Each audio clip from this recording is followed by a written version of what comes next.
Hello, collective listeners. On today's episode, we have Daniel Roose of VCU. Daniel's an extremely seasoned strength and conditioning coach. I really loved our conversation, and we went a different direction with it a little bit more because of him being in the field for 20 years. Is more focused on what are the lessons he's learned, what are the things that he kind of imparts to his GAs, his interns.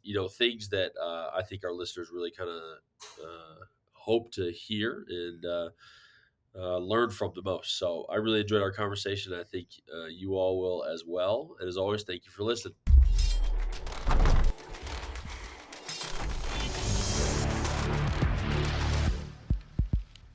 What's going on, collective listeners? On today's episode, we have Daniel Roose, the Director of Sports Performance for men's basketball at VCU. Daniel, thanks so much for coming on.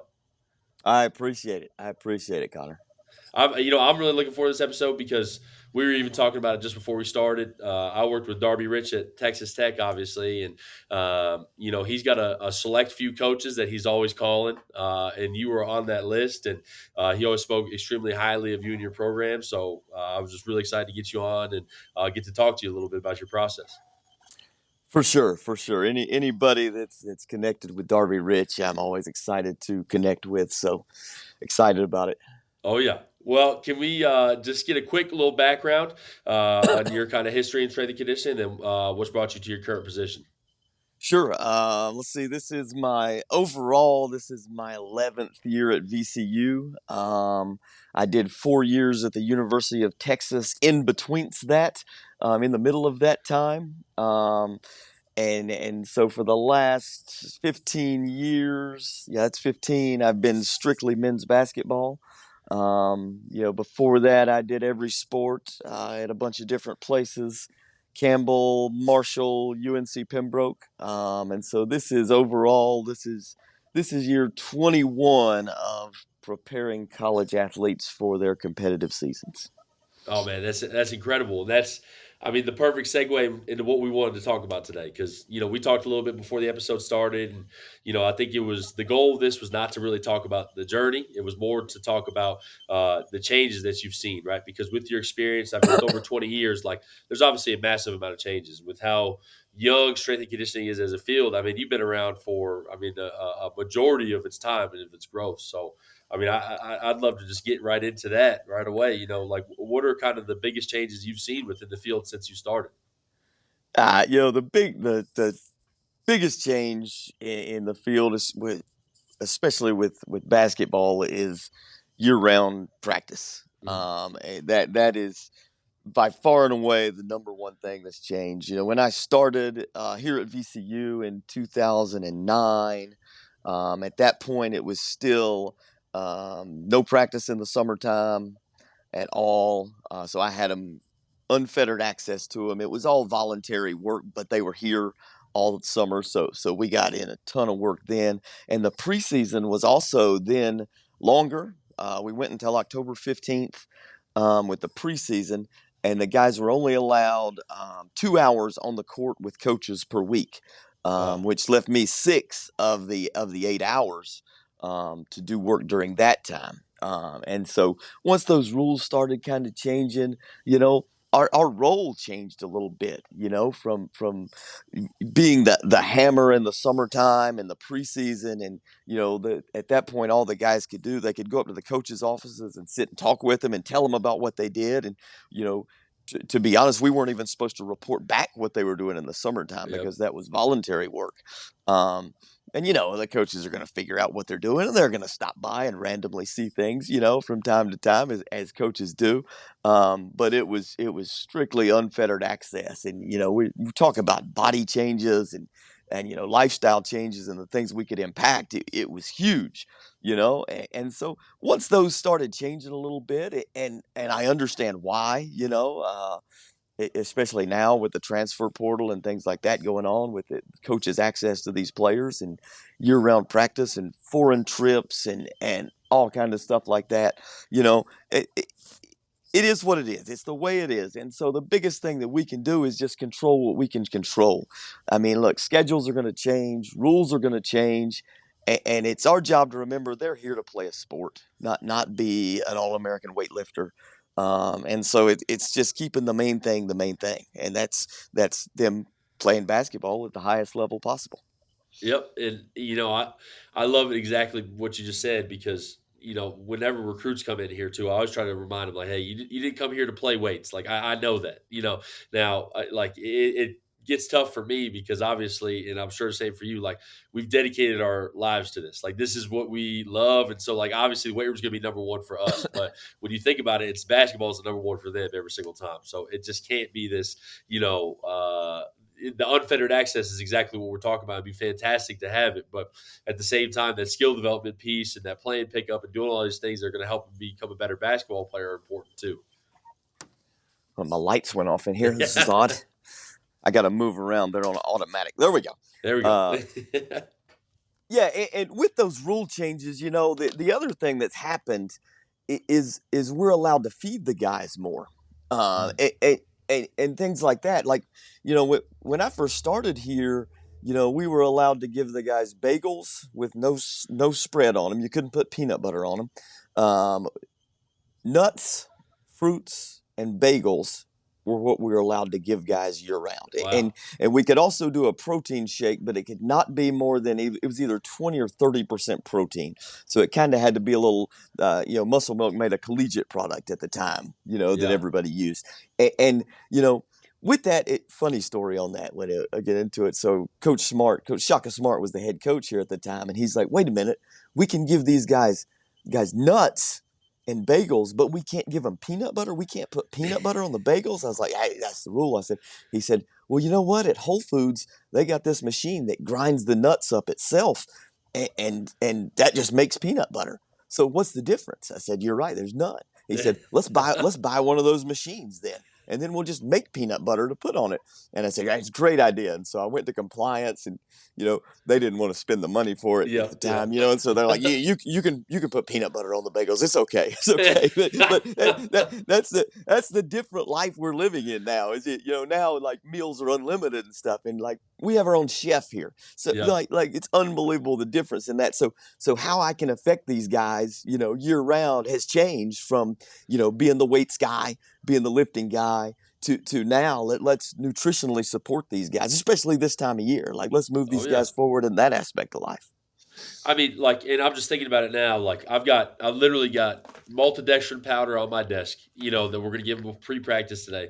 Cherry juice for tonight, like all these separate things that have kind of come up and are now like, I mean, since I came in the field, that's been the standard. And that's been like Yes, 100% with what you have to do.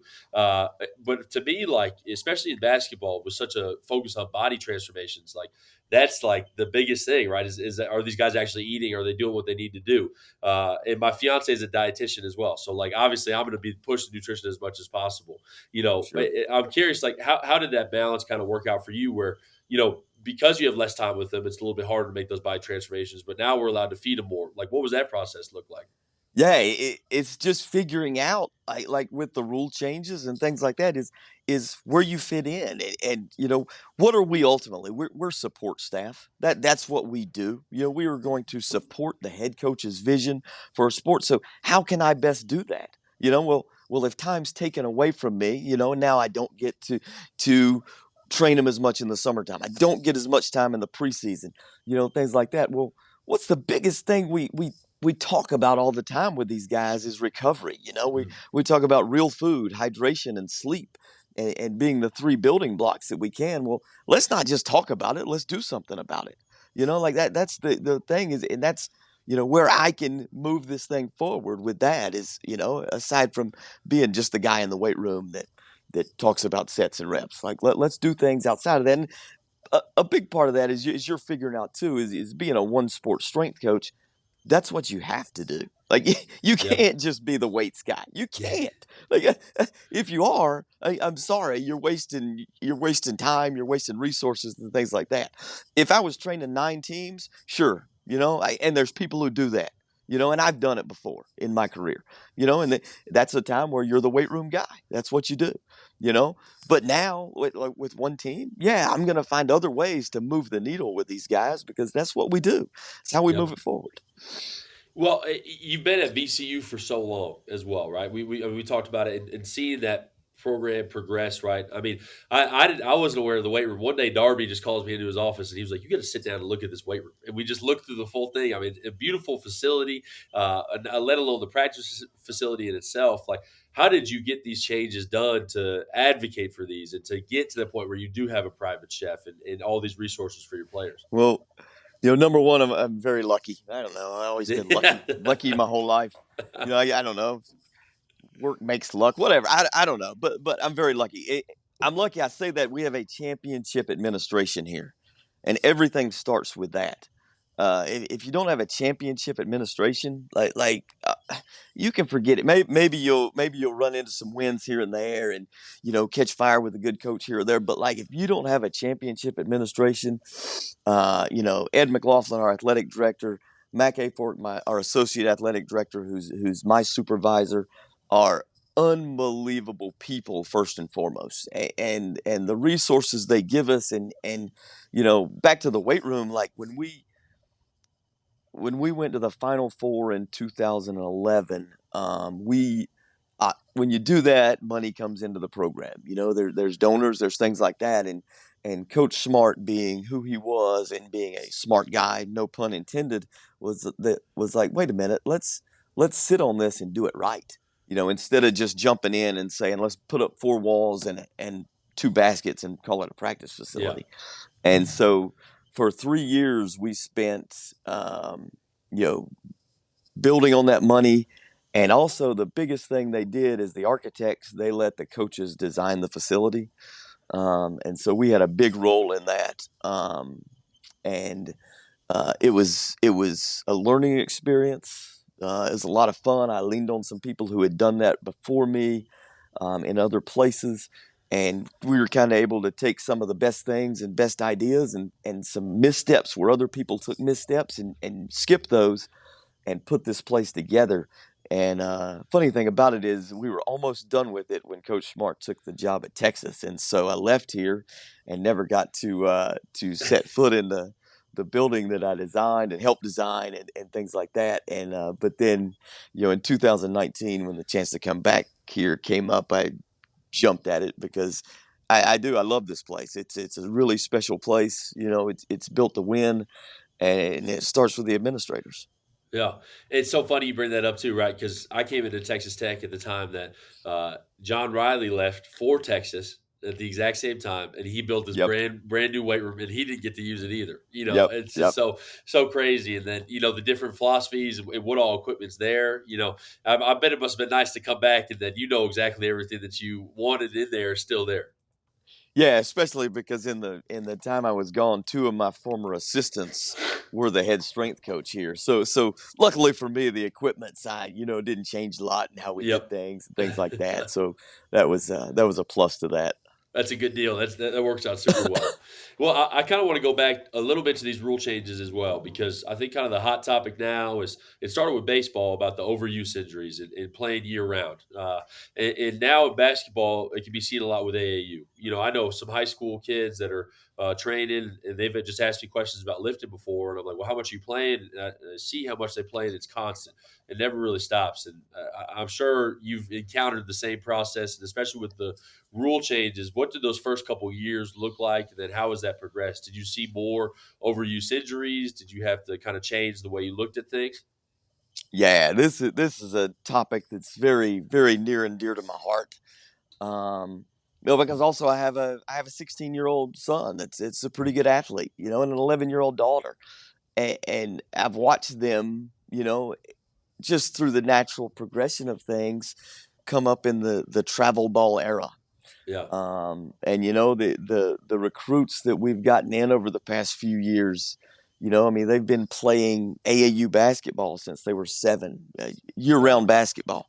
And what happens, when kids do that, it's not going away. We're not changing that. That's the nature of the beast right now, of parents who have a fear of missing out, of their child missing out on things, or it comes down to something as simple as the world's not as safe as it used to be. When I grew up, and you go outside and you play multiple sports, and there's unstructured play and things like that.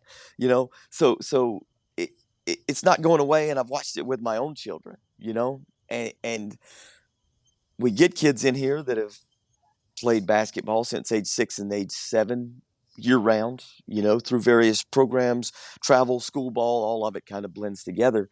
And they have a certain set of movement patterns, because that's all they're exposed to.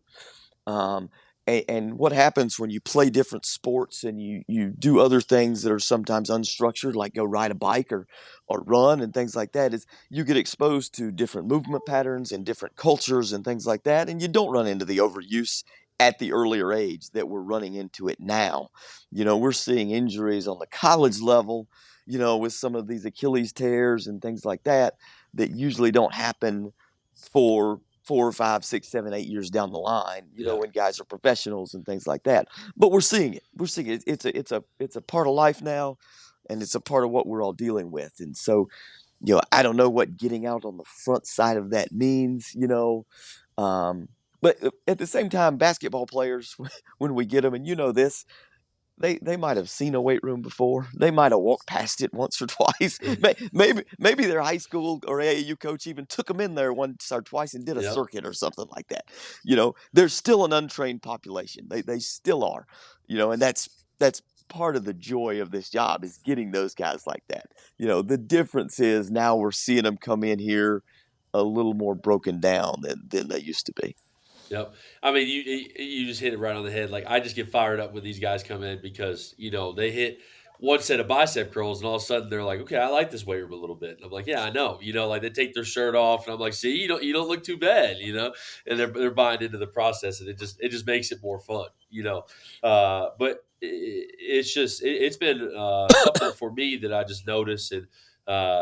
When I look at the injury trends and things, it is these constant movement patterns that we talk about, and then not actually go undergoing different types of movement, right? And like, I was football, wrestling, and track and field, and every year, even though I had to make these major bodyweight changes for wrestling, I still felt good, and I never really had any type of overuse injuries because I didn't have to go to the winter practices that we had because I was wrestling in the spring. Our coach loved that I was doing track because it meant I just got to lift to do shot put, And so, really, I was only playing football for about 6 months, and it made a massive difference for me. And then the one side that's interesting to me too is the tactical side as well. Like Yep. you just play basketball, I see people who play more sports are more creative, and they find different ways to play on the court. I don't know if you see the same thing. Yeah, I mean, as you're saying that though, I'm just thinking about those movement patterns aside, how about the three different cultures of the sports you There you played? go. Yep. How about the different approaches of coaches within those sports, and what they do to get where they want to go? How track and field, is very, very much more scientific than a couple of the others you mentioned. Even at the high school level, my son runs high school track now. And the things that they do, are so different from a high school football practice in how they prepare Yep. their kids. And that's what you were able to get and see, and how that works and interacting with those different cultures and things like that. Amazing for your development. And most of the kids we get, at the Division 1 basketball just aren't going to be that way. And you bring that up, and like I always talk with other coaches, and they talk about I hope to have kids in the future, I had a lot of concussions, so they're always like, oh, your kid's never gonna play football, and I was like, no, the one thing I wanted to do is wrestling, because wrestling's the one that taught me to just not quit. Yep. Like it's just Yep. like, and so I noticed I come back to football every year, and not that I'm like this tough guy or something, but I see people give up a lot easier because I had some 45-year-old guy, with his shirt tucked into his sweatpants and was wrestled with the Bulgarians for 20 years, like, putting me in the dirt every single day. It wouldn't let me, he would never let me win. Like, and so it was just like this different culture aspect that you're talking about made a massive difference in my development as well. Yep. It just made it so much more fun too, going into other sports because I finally didn't have to wrestle this guy for the next 3 months. Yep. So, Yep. well, another thing too was the longevity of your career. 20 years is 20 plus years is like almost unheard of. I mean, especially for younger strength coaches coming in the field. Like I was interviewing somebody for an intern position the other day, and I was just talking with her, and I was like, "Hey, do you want to be a strength coach? Because like that's the biggest thing for me is if you Yeah. want to be a strength coach, then we can get along and we can make things work." And she's like, I do, but like I understand. Most people don't really just stay strength coaches. It's usually strength coach for 4 to 5 years and then find something else, and that's just like the common trend. How is that longevity for you? Like, how has that lasted? How have you been able to maintain that and stay within the field? I I'm not gonna blow you away with any crazy answer here. Like it's just fun. Yep. I just enjoy it. I enjoy like the personality of each different team. Each year, the cyclical nature of college sports. Like we're gonna get. We might have some guys back from this year's team next year, but the personality will be totally different Yep. because there'll be some new ones interjected and it'll just take on a different life. And I love the cyclical nature of college athletics. I love the fact that we have a competitive season. I love the fact that we play for something. I can't imagine like running my own gym or like some of the tactical guys who just train guys year round and things like that. I'm not cut out for that. I'm not. So I mean, I'm 46 now, so like I don't know, my energy's still great for it. I'm still having a blast. The kids keep me young, so like that's all I want to do. That's my answer to that. How do I do it? It's fun to me. I get to wear Yep. gym shorts to work every day. Like I. I I wear shorts year round. I never wear a coat.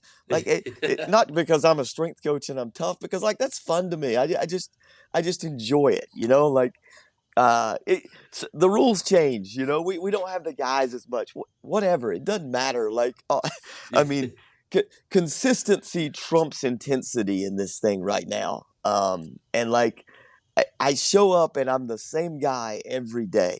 Like, I'm always gonna bring some energy to these guys. Like, I'm always gonna have some young guys around me as far as GAs or interns that are gonna do the same thing. And that's what we're going to present every day, and that's a blast to me. Yep. I mean, I've got a graduate assistant right now that's phenomenal. I'm gonna have to go back to the drawing board next year when I get a new one because he's finishing up his second year. But like he makes it fun for me because he's young, he's very talented, but like he wants to know how to run the Connexon and learn all that and crunch numbers and do all these things and stuff. And I'm like, great, man, great. I love having you here because I don't like I don't numbers want at to do all. So that's that. awesome. I don't want to do that. You make my Yep. life better. This is fantastic. But having people who are able to share what you do, that's a big thing. I'd be remiss if I didn't mention my athletic trainer in that. And in our field, uh, you know, underrated, not talked about thing is our relationship with the athletic trainer because of how close we work. Yep. Whether it's return to play or on a daily basis, just with limitations with what a guy can do in the weight room or on the court.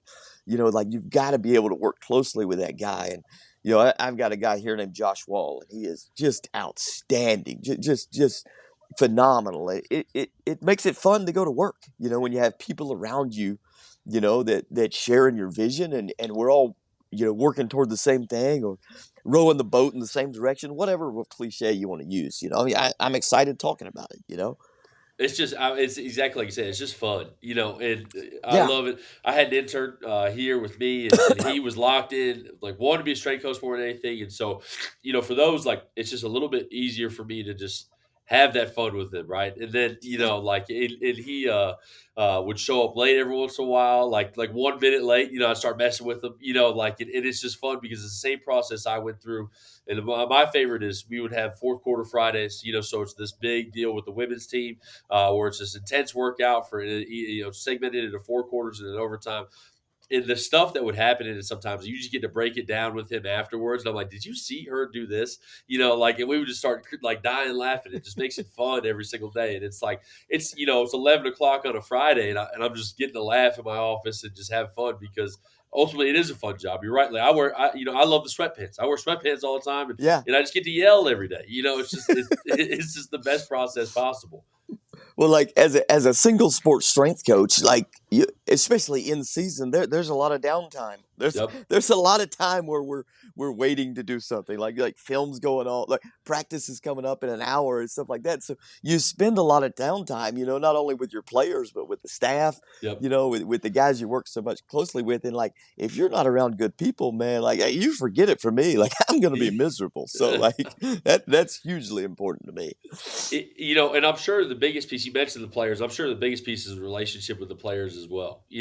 What goes into your process with kind of developing those relationships with them year in and year out. I mean, yeah, that's one thing. The rule changes aside, that's never changed. From day one of doing this 21 years ago to now, it, it, there's there's no replacement for it. There's no we've all heard the things like they don't care how much you know till you know how much you care, all those kind of things, yada yada yada, whatever. But like I don't know. Maybe I think that's what keeps some of us doing this longer than others. Yeah. I think that's what kicks out some people from this profession is that piece. And if you can't do that, like I don't know how to teach that. I've had some great guys who've worked for me, many of whom are still in the field, and some who are not. And like I could have told you on day one who's not going to be in the field, and who's going to be, based on their personality. That's everything. That's everything. I mean, we talked before on camera, like I don't care about sets and reps, man. I don't. I just don't. Like, I'm going to train these guys generally. We have a general sport. There's no real planned starts or stops. The movement is chaotic. You know, it, Playing time it is different from game to game for Yep. guys. So, like, it's a general sport to train. So, like, that relationship piece, that's everything, man. Like, you got to sell. You got to be a used car salesman. You've got to be able to sell your product. And like, if you can't sell your product, like you may know more than anybody in the world. There's 1,000 strength coaches smarter than me. There's 1,000 with more certifications than me. There's 1,000 who have a bigger network and can call more people. But if you can't coach your way out of a paper bag, it doesn't matter. It doesn't. It doesn't. I promise. No. I knew this conversation was gonna be fun because I just feel exactly the same way. And it's just so funny because we had these guys come in last year, and there was one specific player on the team, and he did not get along with the last strength coach. No fault to either one of them, right? It Right. was just they just butt heads, and so everybody immediately was like, "Hey, how was he today?"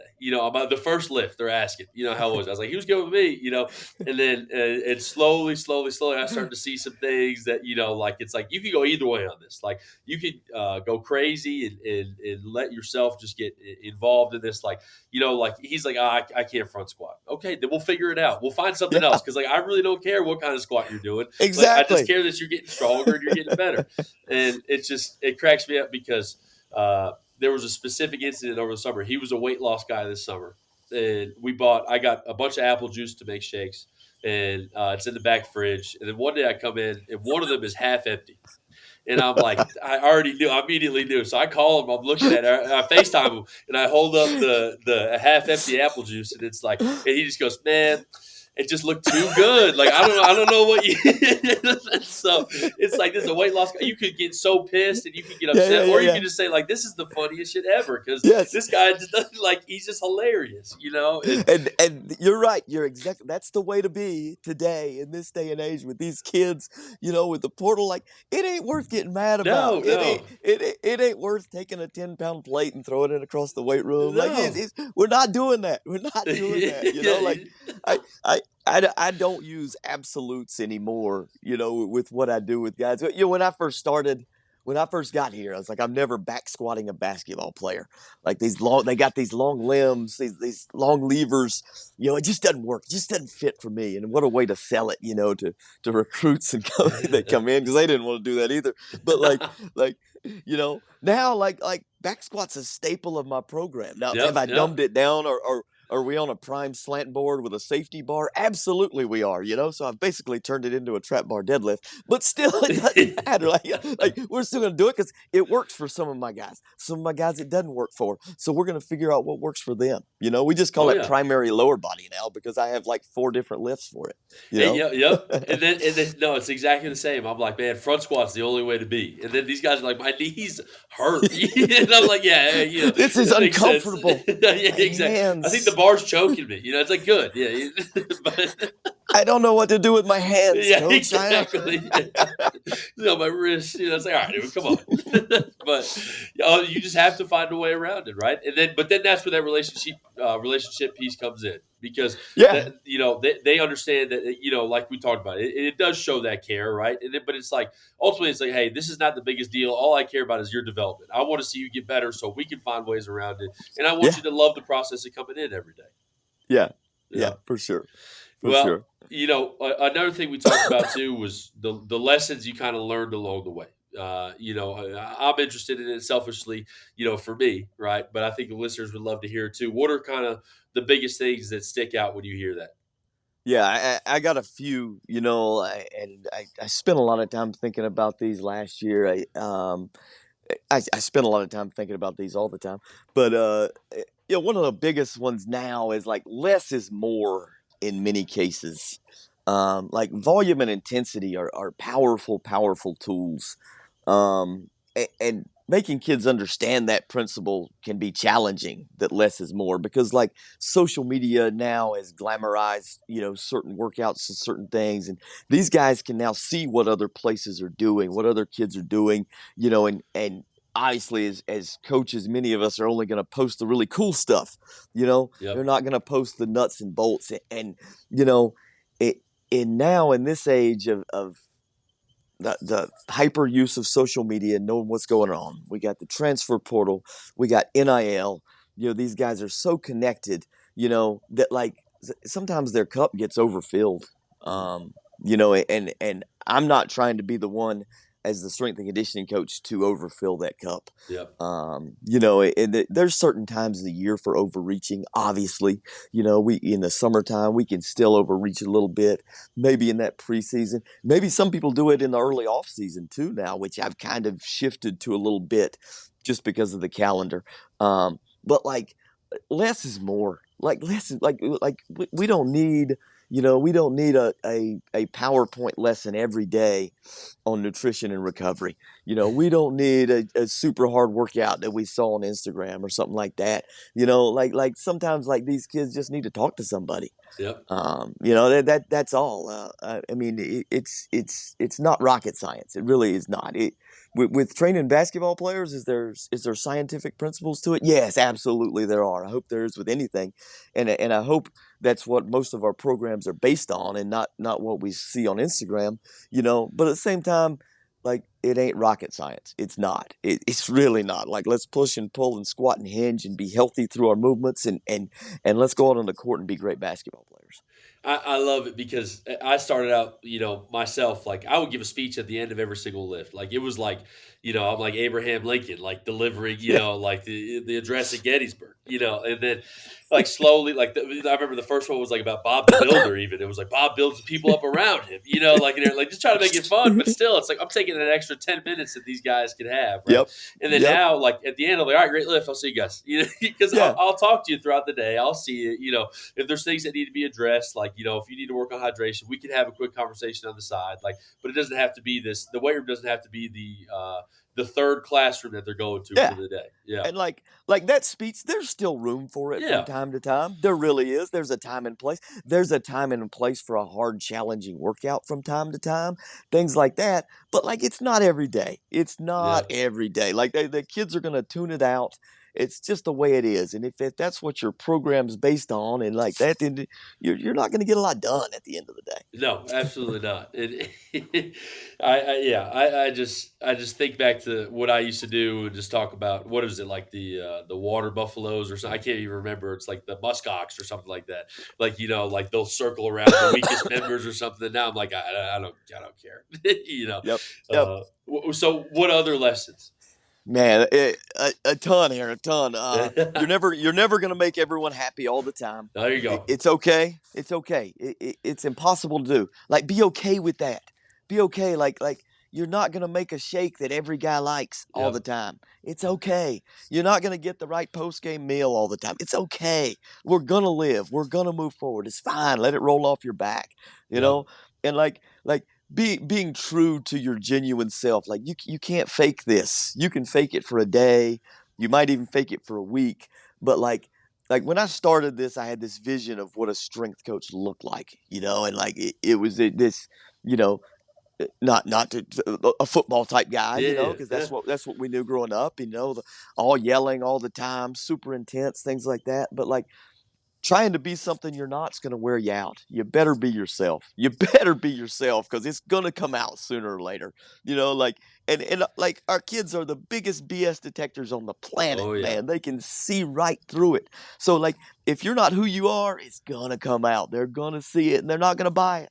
I get asked because I started out in football. Everybody's always like, "Man, you wish you went back to football?" And I'm like, "Sure not. Like, I'm good here in basketball. Like, it's way more fun. I get to be myself here, And in football, Yep. instead, I get to be the guy who screams all the time and doesn't, It's just like it was just a different type of deal, and I feel myself much more fulfilled. In being able to be more of a casual and still get fun, still get rowdy every once in a while, but it doesn't have to be every day. We're chanting before we go in the weight room and all that. I mean, it just fits who I am better. And that Yep. that Yep. speaks to the longevity piece that you're talking about. That's how you can go into work every single day because That's it. you're being exactly who you are.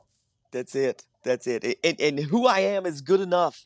It's Yeah, good yeah, enough. It's good. I don't have to try. This is it. Back to when I started, I was a graduate assistant at Marshall University for John Sanderson, and John is the Michigan basketball strength coach, long time Michigan basketball strength coach, and he is phenomenal. He's one of my best friends in the field. I was a GA for him when we were the same age. uh, we were both like 25 or 26. He was the head strength coach. I was a GA, and neither one of us knew what we were doing. We yeah. didn't have a clue. The difference is John was 6'6", 240 pounds, and had played at Ohio State. You know, and like, anybody who knows me, I'm 5'8" and a half on a good day. 175, 180 pounds. Terrible basketball player. So like, I can't be him. I am not going to be him, no matter what. You know, Darby, high level basketball Yep, player, high level basketball player. I'm not going to be him. Again, I don't have that, So what's my niche? What am I? Who am I? So like, that's the biggest thing. Just being true to who you are, because you're not going to last if you try to be somebody else. And that's what I tell all of my GAs and interns and stuff. Like, hey, take from me what you like. That's the beauty of going to a new job, is you kind of reinvent yourself. yep, But don't stray too far from who you are, because that won't last. Like, you can't go reproduce it. You can't go like, just take everything and do it exactly. And you know what? There's things you don't like that I do. Take it out. Get rid of it. yep. I love asking all of my guys who are working all around the country, like, what did you what did you hate that I did? Like, and Greg Golden, who's the head strength coach at Penn State now, and he's phenomenal, unbelievable energy. And he's like, Roose, like, when we used to do these things, we have these things called utility blocks here. They're these 70-pound blocks, and I love them. They're great. You can use them for anything. Yep. Um, but they're a pain to move around. And Greg is like, I'm never buying those, because I'm never moving one of those around again in my life. Just stuff like that. Well, it's funny. I'm even thinking about it from Darby, right? Because it's a high level basketball player. We watch him in the weight room do different things. It made it as basketball specific as possible in certain areas, right? Like, he would have banded guys would go for slides, right? And he would dribble to either side. And I remember I tried it one day, and I can't dribble with my left hand, like, So like, we're going to the right over and over again, and I'm like, all right, this can't happen. It's just not going to be me. Yep. Yeah, Not going to work for you you. just Not had to going to work, accept it. Connor. It's not going to work. Yep. Yeah, I always say too, I'm an insult to the game when I play. So I do my one warm up shot with the guys, and then I just leave the court after that. Yep. Yeah. Yep. Yep. Well, one thing, and I think that's a big thing when I talk to other coaches too, is not taking things personal. Like you talked about, you're not going to make everybody happy.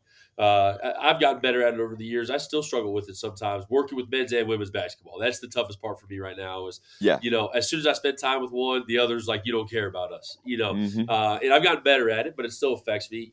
For you, was that process just going through it, just getting used to it, or was there anything that you kind of grounded yourself with, or reminded yourself through it? Yeah, one of my big things over time is figuring this out. And you're at a different stage in your life than I am now. As far as family, things like that go, and like time spent in the office is not a badge of honor. Mm, And when I was a young strength coach, and especially here early on at VCU with Coach Smart, we had a young staff. Um, any of us that had kids, they were young and things like that. And man, we just really prided ourselves on, you know, trying to be the first one here, trying to be the last one to leave. I mean, there were multiple times where I just slept in the closet of my office yeah. because it was dark in there because you couldn't turn the lights off in the weight room because I had breakfast check in the morning time. And so like we would get off a road trip, we'd get home at 1 or 2, and I just roll the cot out in the office and get up and go to breakfast check and like things like that. And like, the more time I've done this, like I didn't get it then, but like now, like my example of being a husband and a dad for our players is more valuable to me than saying, "Hey, I slept in the office last night." Yeah. I'm not doing that. I'm not. And that's a big part of coming back here to VCU, and a lot went into that. And I'll say a bigger thing about that is when I went to Texas from VCU. So I'd spent 6 years here, and we had a lot of success. And I went to Texas, and I didn't do it with a lot of humility, and I didn't do it with a lot of appreciation. And looking back, I regret that. I regret how I approached that because like at Texas, there were some really valuable resources that I could have tapped into, as far as strength coaches there and administrators and things like that. But at the time, like I didn't look at it like that. Mm, I looked at it like I'm gonna be the strength coach. I'm gonna be the basketball strength coach at the University of Texas. That guy makes more than almost anybody in the country, yeah. And I got there and I took that approach and I did that, and it turned out I didn't like it. I didn't like myself. I didn't like who I'd become, and I wasn't having as much fun with it. And coming back here, that was a big piece of that was like don't make that mistake again. Yeah. I'm on support staff. This is not about me. This is not about my personal brand. This is not about like let's be the greatest strength coach ever to walk the planet. This is about these kids here, people I work with, and things like that. And so like I'm at a very very content place in my life. And I don't say that like the word content in athletics is a bad word almost, like Yeah. it means I'm complacent or something like that. I don't mean it like that. Like I love to read, I love to get better, I love to learn things, but personally and professionally, like my quality of life is so much greater now because I came here with a level of humility and appreciation for this place and what it is. And so that to me is my biggest takeaway over 21 years. It's like we live so much in the moment, and that's part of what we as athletics we preach, Yeah. being in the moment, things like that. But like, taking a step back sometimes and looking and seeing what you got and appreciating it, that's a big part for me. How did you recognize that in Texas that you were becoming somebody that you didn't want to become? uh, I don't know. Like I have a pretty good sense of myself and Yeah. who I am. You know, I I love to tell these kids as college, like being comfortable in your own skin is a really important value, and most college kids don't have that yet. Rightfully so. I wasn't comfortable in my own Yeah. skin in college, but like now, like I'm very comfortable in my own skin, and I was there, but I didn't like how it felt. Yeah. I just didn't like who it was, and so you know um, recognizing that, you know, talking with my wife, and with people I trust and things like that, and just being able to like being vulnerable. Like our profession prides ourselves on toughness, and like you're Superman every day, and like you don't have to do that. You don't have to. It's okay. Like everyone goes through tough things. Like we all do. So that's made me a better strength coach. That I can talk with kids about things I'm going through while talking about things they're going through. Yeah. Yeah. And I love that aspect too. Is you're in a position where it's an A10 school, right, or or versus a now SEC program, and people would look at that, and I feel like, especially when I was younger, I was like, okay, like that's where I want to be. But now Yeah. coming to somewhere like App State, right, with this historical, kind of football program, and being in a Hmm. place where I love the staff that I work with, I Yep. enjoy coming in every single day, like and we still like my favorite part is we still get to compete. Like it's not like because we're in the Sun Belt that Yeah. our games aren't intense. Like Right. I hate games because if we're up, I'm like, okay, we just can't go down. And if we're down, I'm like, okay, now we have to get up. And then if we're way up, somebody's gonna get injured. It's just too like it's too intense for me sometimes. So I love it because it goes to show that you can be happy in a school that maybe doesn't have the exact same name. But Yeah. but Yeah. you can just enjoy the process of coaching. That's it, man. It's such a journey. That's the beauty of this job, and you just hit the nail on the head. The games are the thing that we work toward. I hate the Yeah, games. hate them, hate them. I I would almost rather sit in the locker room with a TV maybe, Yes, or yes. maybe not. Maybe just like listen to the crowd and try to figure out what was going on. Because like, hey, I don't know how you are, but like as a strength coach, like I like control. I like Yes, yes. I have terrific control of my room. Well, there during the games, I don't have no control. Nothing. We were talking about before we start. We've got Auburn coming here, and it's like the Yeah. first sold out crowd since like UNC came when they first opened our Oh arena, yeah. and like people are like, "You excited?" I'm like, "Hell no!" Like, hell no! Like I can't wait for Sunday at 3 p.m. Yep. because it's gonna be over. But Yep. exactly it. There is no control. It's kind of just like, all right, here you go. You know. Yep. That's it. Well, the other thing that I thought was interesting too, was just seeing from social media, but then also all the other coaches who kind of go through your program as a GA or an intern. Uh, they're successful coaches in the field. My question for you is, what are the things that you really emphasize with them during their development with their time with you? Figuring out who you are, Yeah, comfortable in your own skin, your personality. It's got to be you. It's got to be true. It's got to be authentic. Like I mentioned it earlier. Like training for basketball is very general. Like we look. I'd say it all the time. Like we could take these guys outside and we could do push-ups and sit-ups, and we'd probably get the same results on the court. yep, We'd probably also get great gains too. Because they're so untrained when they get here. You can do anything with them, but man, you got to sell it. You got to sell it. You got to sell it. If oh you don't yeah, sell it, and like a lot of kids want to know why we're doing something. If you can't explain that, you probably shouldn't be doing it. Like, yep. I'm sorry. Like don't go on Instagram and just see something you like and throw it in there. It doesn't work like that. Oh yeah, I've done it before, and I got asked the question, "Hey, what's the reason that we're doing this?" I'm like, "Well, look cool," and thought it'd be real cool to put it in today. I don't know. No, I mean, but I think it's exactly it. To me, the biggest thing I'm seeing is it's just not compromising on your values, and Yes. so I think that's something I always kind of struggled with too when I first started out. Was I didn't really understand like mission statements. I didn't understand like values, but they were always kind of preached by the older coaches who have been doing it for a long time. And then now I see it, and it's slowly starting to come to me about my process of not compromising on any of my values, understanding what my values are in general. But that to me seems to be what lends to the longevity, is because you know who you are and you know that you're not going to compromise on certain things. Yeah. I mean, if you take kids as freshmen and you teach them how to push and pull and squat and hinge and just be masters at it, just be savagely simple at it, then you can progress that in any direction you want it, based on the kid and based on what they want to do and based on what your coaches want to do with them. But like if you don't have those foundational building blocks, like forget it. Like you know, I see some of this stuff out there sometimes. Like, I mean, I see why you're doing it, but it looks kind of a waste of time when the kid can't hold an ISO lunge. You Yeah. know, like what are we doing?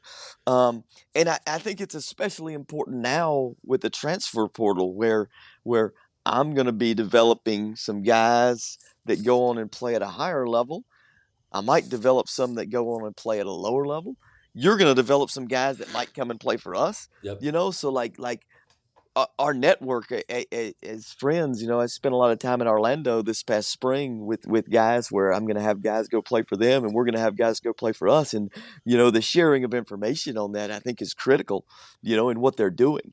And I love it when I get a guy, you know, from, or on the flip side of this, Charlie Melton, who we talked about earlier at Baylor, he's got one of my kids and he's like, man, I'm just so thankful because he's come in with such a great base of training. I was like, well, I appreciate it, but he's a really good kid. So he was going to do that anyway, no Yeah. matter where he was. But you know, like we've got a couple kids here, you know, that transferred here, and I'm really appreciative of their previous strength coaches because they came in understanding like how to move. Yep. So like that's huge. Yeah. It's just the basic building blocks and then just carrying from there. Oh, well, I've loved our conversation. I really appreciate you coming on. If somebody does want to reach out to you, what would be a good way to get in contact with you, or what would be a good way to reach out on social media, anything like that? I get yeah, like emails all always good on our website. Social media, like, it's just a challenge for me sometimes. Sometimes I'm good at it. Sometimes my daughter helps me with it. Coach Roose at Coach Roose on Twitter. That'd probably be the easiest one for me to use. Instagram's still a little bit of a mystery to me, but you know, I'll Yeah. figure it out. Yeah, we it's funny because I post a lot of videos on TikTok and I'll talk with other strength coaches and Darby's the number one who makes fun of me. He goes, "It's the Mhm. TikTok king," it's every day. And I'm like, "Yeah, I know, but hey, it's open doors for me." So Hey, to each his own. I will not be seeing you on TikTok. no, Okay, no, will that's all not be right. on there. It's a time waster anyway. I promise you that. So, well, thank you so much for coming on. I loved it and I really appreciate it. Yeah, this was great fun, man. I appreciate it. Yes, sir.